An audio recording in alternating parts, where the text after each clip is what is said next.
The last rays of sunset painted the rugged Montana landscape in hues of amber and gold as Katherine Newsom stood at the edge of Willow Creek, her trembling hands clutching a crumpled letter. Tears threatened to spill from her emerald eyes, but she blinked them away fiercely, refusing to let them fall. The year was 1878, and the young schoolteacher had arrived in the frontier town of Redemption just 3 months prior, carrying dreams as vast as the western sky. "Miss Newsom?" A deep voice called from behind her. Katherine quickly wiped her eyes before turning to face Marshall Irwin, a tall cowboy whose reputation as the finest horse trainer in the territory was matched only by his mystique. His broad shoulders were silhouetted against the darkening sky, Stetson tipped low over eyes the color of a summer storm. "Mr. Irwin," she acknowledged with a nod, trying to keep her voice steady. "I didn't realize anyone else was fond of this spot." "Been coming here since I was a boy," he replied, keeping a respectful distance. "Seems we share the same taste in sunsets." Katherine attempted a smile but failed miserably. She'd spent the day at the schoolhouse enduring whispers and stares from the town's most influential women. The school board meeting had been particularly brutal. "They mocked me today," she said, the words escaping before she could stop them. Her Boston accent and educated ways had made her an outsider from the start. Marshall studied her for a long moment, his expression unreadable beneath the shadow of his hat. Then he stepped closer, and in that gravelly voice that had captivated her since their first meeting, he answered, "Then let's make them envy you tomorrow." Katherine's breath caught. "And how would we accomplish that, Mr. Irwin?" A slow smile spread across his face, revealing a dimple in his left cheek. "I've got a few ideas, Miss Newsom, if you're willing to hear them." The schoolhouse bell rang across Redemption at precisely 8 o'clock the following morning. Katherine stood at her desk, dressed in her finest blue calico dress, her chestnut hair pinned neatly beneath a modest bonnet. The 24-year-old teacher surveyed the classroom of mixed ages, from 6-year-old Tommy Wilson to 17-year-old Rebecca Davis. "Good morning, children," Katherine greeted, her voice carrying more confidence than she felt. "Good morning, Miss Newsom," they replied in unison. As Katherine began the day's lessons, she noticed several of the children staring past her toward the windows. Following their gaze, she spotted Marshall Irwin astride his magnificent black stallion, Thunder. He tipped his hat in greeting before dismounting and tethering the horse to the hitching post. "Miss Newsom," he called through the open window, "I wonder if I might have a moment of your time?" Whispers erupted throughout the classroom. Marshall Irwin rarely came to town unless absolutely necessary, preferring the solitude of his ranch 10 miles outside Redemption. "Children, please review your arithmetic while I speak with Mr. Irwin," Katherine instructed, stepping outside onto the schoolhouse porch. "Right on time, I see," she murmured, keeping her voice low. Marshall's eyes twinkled. "A man's word is his bond, Miss Newsom. Are you ready for the first part of our plan?" Katherine nodded, remembering their conversation by the creek the previous evening. Marshall had listened intently as she described how the town's elite had ridiculed her methods of teaching, her Eastern ways, and her unmarried status at the advanced age of 24. "Then this is for you," Marshall said, presenting her with a small burlap sack. "The finest apple and pear seeds from my orchard, for your school garden."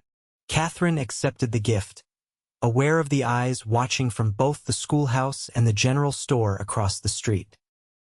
Marshall Irwin offering seeds from his renowned orchard was no small gesture.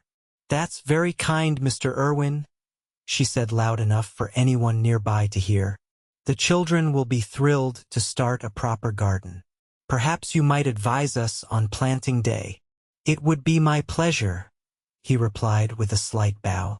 "Friday afternoon, if that suits you?" "Perfectly." News of Marshall Irwin's visit to the schoolhouse spread through Redemption faster than a prairie fire. By lunchtime, Katherine had received 3 unexpected visits from mothers who had previously been cold toward her, each offering to help with the school garden project. When school dismissed that afternoon, Katherine found Marshall waiting outside, leaning against the hitching post. "Walk with me?" he asked, offering his arm.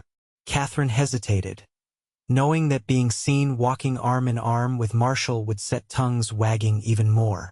But something in his steady gaze gave her courage. "I'd be delighted," she replied, slipping her hand into the crook of his elbow.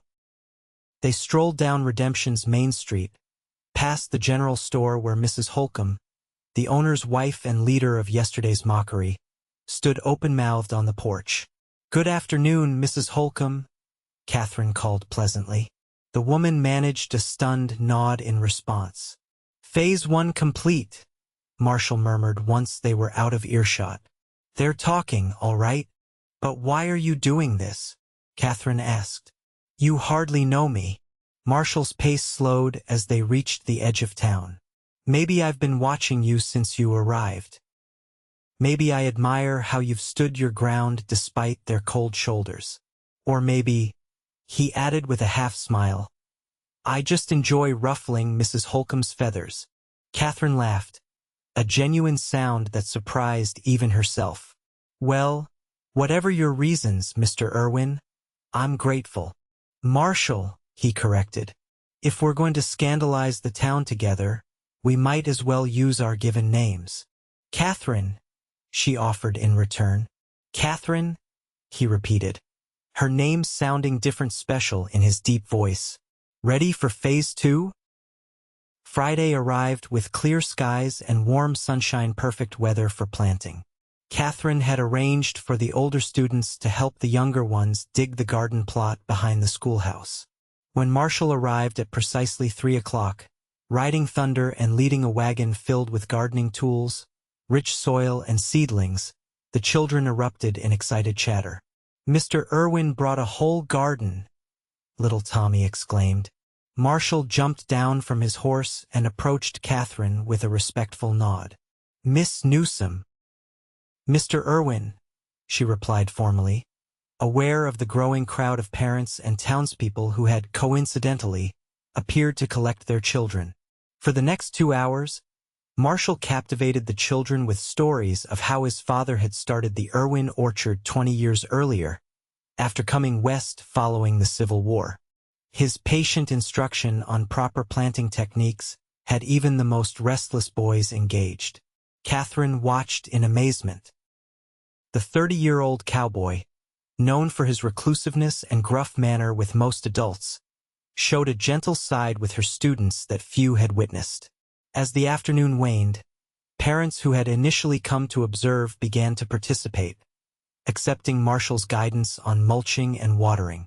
Katherine noted with satisfaction that several of the women who had been coolest toward her now sought her approval on their contributions.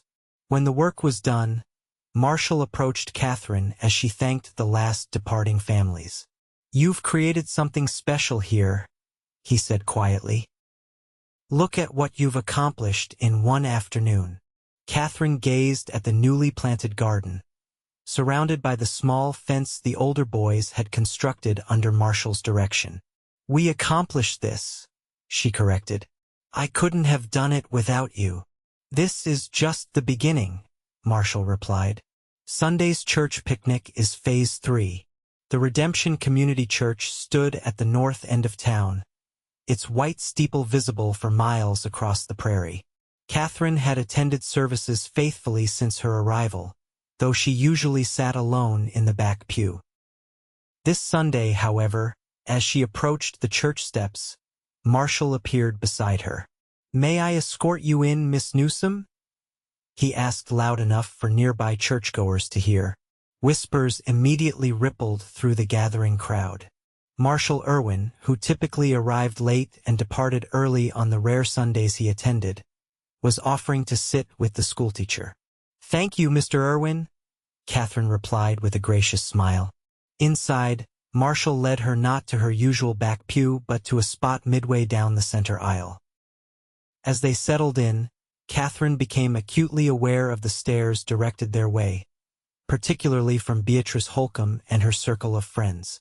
"Everyone's watching," Katherine whispered. "Good," Marshall murmured, a mischievous glint in his eyes. "That's the point, isn't it?" After the service, the congregation moved to the church grounds where tables had been set up for the monthly picnic. Katherine had brought a blackberry pie, made from berries she'd gathered along Willow Creek. Marshall carried it proudly to the dessert table, making sure everyone saw him doing so. "Miss Newsom baked this pie herself," he announced to Mrs. Davis, who was organizing the desserts. "Best blackberry pie in the territory, I'd wager." By the time the meal was served, Katherine found herself seated at a table with several prominent families who had previously ignored her. Marshall remained by her side, engaging the town banker in a discussion about cattle prices, while Katherine conversed with the banker's wife about the school garden. "I must say, your methods with the children are quite innovative," Mrs. Hammond, the banker's wife, commented. "William has been reciting poetry at home, something he's never shown interest in before." "Katherine believes in engaging the students' imagination," Marshall interjected. "She's introducing them to great literature while teaching practical skills." "Remarkable approach." Katherine felt a blush creep up her neck at his praise. "Thank you, but I'm simply trying to prepare them for a changing world." As the picnic progressed, Katherine noticed a shift in how people addressed her with more respect, more interest. Even Mrs. Holcomb approached to inquire about the next book selection for the older students. When the gathering began to disperse, Marshall invited Katherine for a walk along the river path adjacent to the church grounds. "Phase 3 was quite successful," Katherine remarked once they were alone. Marshall nodded, his expression more serious than she'd seen before. "Katherine, there's something I should tell you." Her heart skipped a beat at his tone. "Yes, this wasn't entirely about making the town envy you," he admitted. "Though that part has been satisfying." "What do you mean?" Marshall stopped walking and turned to face her directly.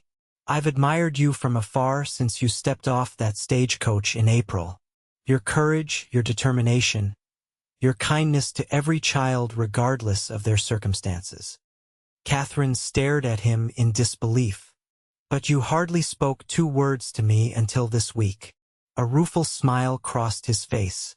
"I'm not good with words. Not like you. I've spent more time with horses than people for most of my life." "Then why now?"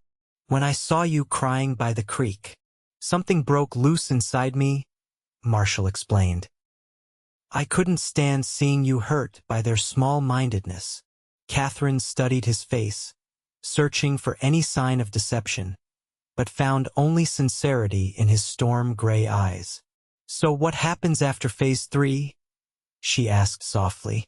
Marshall reached for her hand, his calloused fingers gentle against her skin. "That depends on you. This could end here with you having earned their respect. Or, Katherine prompted when he hesitated. Or we could see where this leads. For real, not just for show." The summer weeks that followed transformed Katherine's life in redemption. The school garden flourished under the children's care, becoming a source of pride for the entire community. Marshall continued to visit the schoolhouse regularly, sometimes bringing interesting specimens for science lessons or historical artifacts from his family's early days in the territory. Katherine found herself looking forward to these visits with increasing anticipation. Their plan to make the town envy her had succeeded beyond expectation, but the pretense of their relationship had gradually evolved into something genuine. On a warm evening in late July, Marshall invited Katherine to his ranch for the first time. He arrived at her small rented cottage in a freshly painted buggy, dressed in his finest clothes. "This is quite the occasion," Katherine remarked as he helped her into the seat. "Thought it was time you saw where I live," he replied. "If we're courting properly now." The 10-mile journey to the Irwin ranch passed quickly as they talked about everything from books to horses. Katherine had discovered that beneath Marshall's quiet exterior lay a curious mind and thoughtful opinions. As they crested the final hill, Katherine gasped at the sight before her. The Irwin homestead sprawled across a lush valley, with a sturdy 2-story house, several outbuildings, and acres of grazing land. The famous orchard stretched along the eastern slope, its neat rows of trees heavy with summer fruit. "It's beautiful," she breathed. "Been in my family for 20 years, Marshall said with pride. "My father chose this valley for its natural protection from winter storms and the creek that never runs dry." As they approached the main house, a gray-haired woman emerged onto the porch.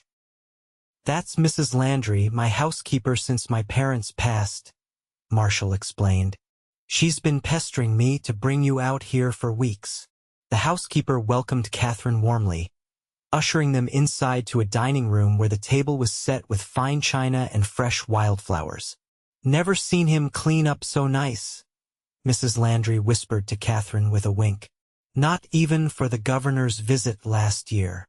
After a delicious meal, Marshall took Katherine on a tour of the property, ending at the orchard as the sun began to set. "This is my favorite place," he confided, leading her between rows of apple trees to a small clearing with a bench overlooking the valley. "My mother planted these trees while my father built the house. She didn't live to see them bear fruit." Katherine sensed the weight of memory in his words. "How old were you when she passed?" 12, Marshall replied, sitting beside her on the bench. "Fever took her. My father never remarried, just poured himself into building this ranch. When he died 5 years ago, I promised to make it thrive." "And you have," Katherine observed, looking out over the prosperous land. Marshall turned to face her, taking both her hands in his. "Katherine, I need to ask you something important." Her pulse quickened. "Yes. The town's annual Founders' Day celebration is next Saturday," he began. "Every year, they hold a dance in the evening." "I've heard about it," Katherine nodded. "The children talk of nothing else lately." "Would you attend with me?" Marshall asked. "As my officially declared sweetheart?" Katherine's eyes widened. In frontier society, such a public declaration was only one step removed from an engagement announcement. "Are you certain?" she asked. "Once we take that step, the town will expect." "I know what they'll expect," he interrupted gently. "And I'm ready for that if you are. These past weeks haven't been for show, Katherine. Not for me." Katherine thought about the transformation in her life since that evening by the creek. Not just her standing in the community, but the joy she'd found in Marshall's company, the way her heart raced when he entered a room. "Yes," she decided. "I would be honored to attend the dance as your sweetheart." Marshall's smile outshone the setting sun as he leaned forward and, with infinite tenderness, placed his first kiss upon her lips. Redemption's Founders' Day celebration began at dawn with a cannon salute from the town square. By midday, the streets were filled with visitors from neighboring settlements, vendors selling everything from candy to handcrafted goods, and games for children and adults alike. Katherine spent the morning helping her students prepare for their historical pageant, scheduled as the afternoon's main event. The children would portray key moments from Redemption's founding 20 years earlier, including the signing of the peace treaty with the nearby Crow tribe and the completion of the town's first schoolhouse. As the children dispersed to don their costumes, Katherine felt a flutter of nervousness. Tonight would change everything. She and Marshall would publicly acknowledge their courtship, effectively announcing to the community that they were considering a future together. The pageant was a tremendous success. Even Mrs. Holcomb, whose grandson played the role of the first mayor, sought out Katherine afterward. "You've done wonders with these children," the woman admitted. "I was wrong about your teaching methods, Miss Newsom. We're fortunate to have you." Katherine accepted the olive branch graciously. "Thank you, Mrs. Holcomb. Your grandson has a natural gift for public speaking." As the townsfolk began preparing for the evening dance, Katherine returned to her cottage to change into the special dress she'd ordered from Denver. The pale blue gown, with its fashionable bustle and delicate lace trim, had cost nearly a month's salary, but Katherine considered it worth every penny. A knock at her door precisely at 7 o'clock announced Marshall's arrival. When Katherine opened the door, she found him standing on her porch in a crisp black suit, his normally unruly hair slicked back, holding a bouquet of wildflowers. "You look," Marshall seemed to search for adequate words, "like something from a dream." Katherine blushed. "You clean up rather well yourself, Mr. Irwin."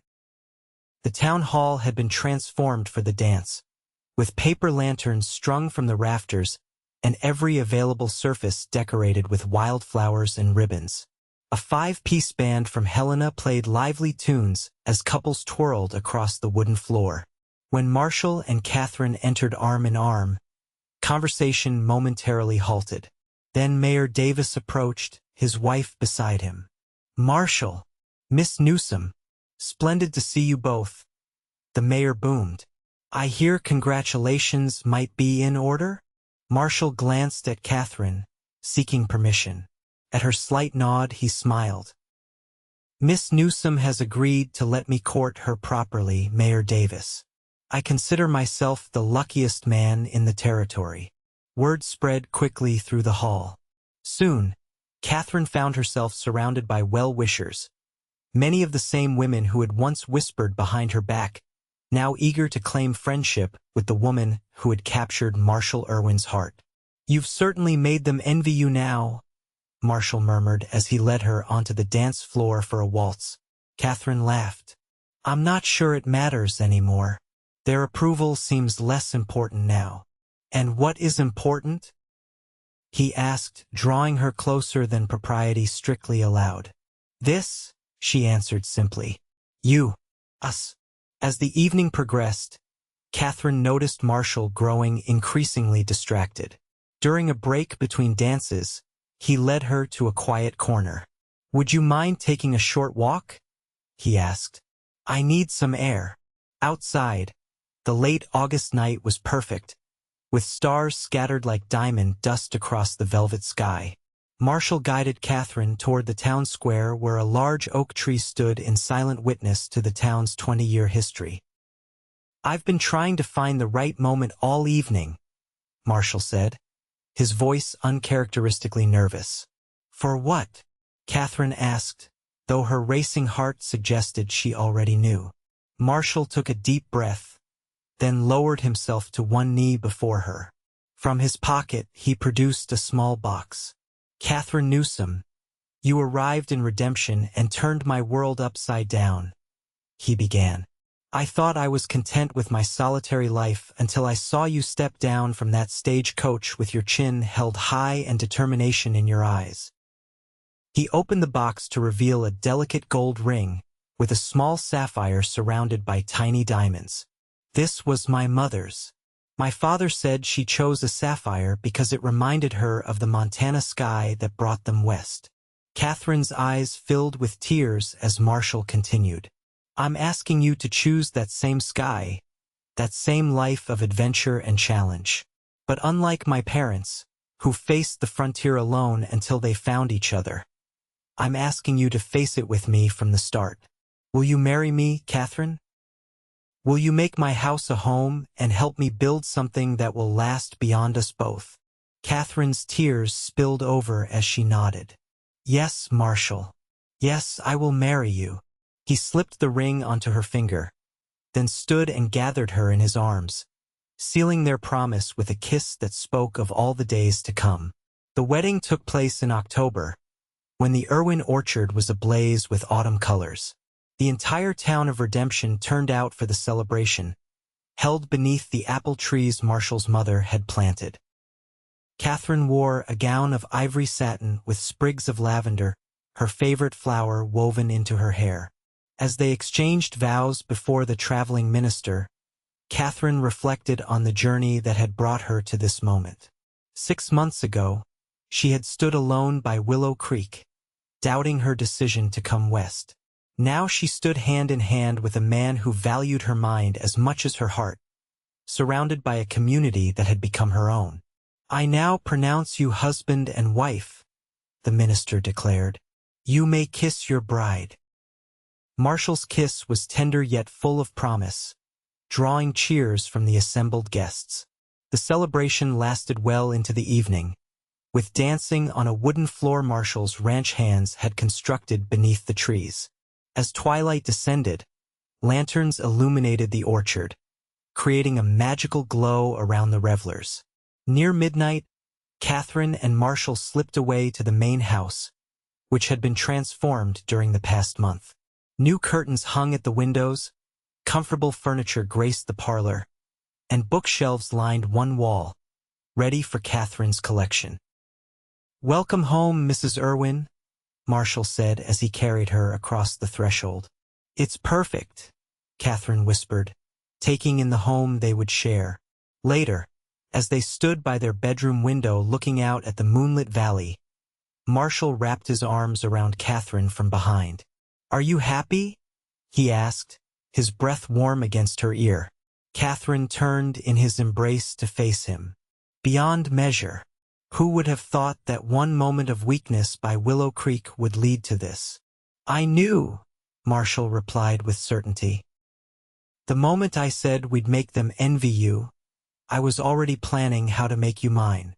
5 years later, Katherine stood on the porch of their expanded home, watching Marshall teach their 4-year-old son, James, to ride his first pony. Their 2-year-old daughter, Elizabeth, played nearby under the watchful eye of Mrs. Landry, who had become like a grandmother to the children. The school garden project had expanded into community orchards throughout Redemption, with cuttings from the Irwin trees now growing in yards across town. Katherine still taught at the schoolhouse 3 days a week, having trained a young teacher from Denver to share the duties after Elizabeth was born. Marshall's business had flourished as well. His reputation as a horse trainer had spread beyond Montana territory, bringing buyers from as far as California. The additional income had allowed them to build a proper schoolroom on their property, where Katherine taught the ranch children and any others who lived too far from town to attend regularly.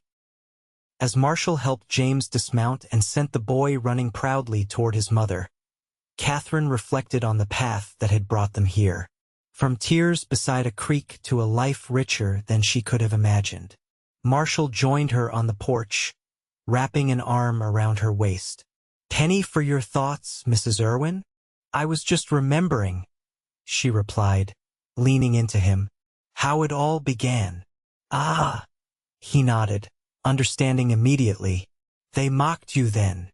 And now," Katherine gestured toward their thriving ranch, their beautiful children, the life they'd built together. Marshall's smile was as warm as the day he'd first proposed. "Now they wish they were you. But I'm the truly fortunate one." As the sun set over their valley, painting the sky in shades of gold and crimson, Marshall and Katherine Irwin stood together on the porch of the home they'd created, surrounded by the fruits of their labor and love, living proof that sometimes the greatest journeys begin with a single moment of kindness by a creek at sunset.